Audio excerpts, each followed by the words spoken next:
Hello అండి, అందరికీ నమస్తే. Welcome to my channel. అందరూ ఎలా ఉన్నారు? బాగున్నారా? మేము బాగున్నామండి. మీరందరూ బాగుండాలని మనస్ఫూర్తిగా కోరుకుంటున్నాను. ఈరోజు నేను 11 నుంచి 1 వచ్చే వరకు మెలికల ముగ్గు వేశానండి. ముగ్గు చూస్తూ మీకు ఒక చిన్న కథ చెప్తాను. ఇంట్రెస్ట్ ఉంటే వినండి, సరేనా? ఒక చిన్న గ్రామంలో రమేష్ అనే పిల్లాడు ఉండేవాడు. అతనికి చదువు అంటే చాలా ఇష్టం. కానీ వాళ్ళ ఇంటి ఆర్థిక పరిస్థితులు బాగా లేవు. ఇంట్లో రోజువారీ పనులు చేసుకొని స్కూల్కి వెళ్ళి రాత్రులేమో కిరాణా షాపులో పనిచేసేవాడు. అయినా అతను ఎప్పుడూ బాధపడలేదు.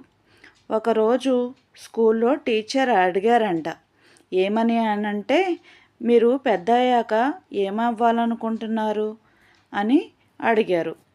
దానికి పిల్లలందరూ మేము డాక్టర్లం అవుతాం, మేము ఇంజనీర్లం అవుతాం అని చెప్పారంట. కానీ రమేష్ మాత్రం నేను ఐఏఎస్ ఆఫీసర్ని అవుతాను అన్నాడంట. దానికి అందరూ గల్లును నవ్వారంట. నువ్వు స్కూల్కే సరిగ్గా రావు, నీ దగ్గర డబ్బులు కూడా లేవు, మరి ఐఏఎస్ ఎలాగవుతావని ఎగతాళి చేశారంట.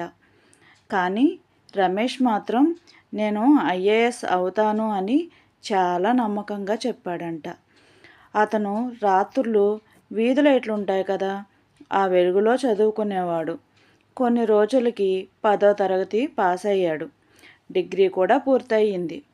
రోజువారీ కూలి పనులు చేసుకుంటూనే ఐఏఎస్ పరీక్షలకి ప్రిపేర్ అవుతూ ఉండేవాడు.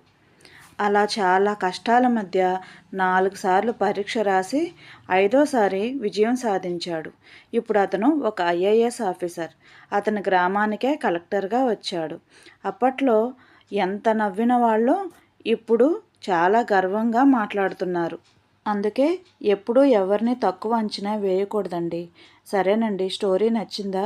ఈ వీడియో నచ్చితే లైక్ చేయండి, షేర్ చేయండి, సబ్స్క్రైబ్ చేయడం మాత్రం మర్చిపోవద్దండి. Thank you. బాయ్ అండి.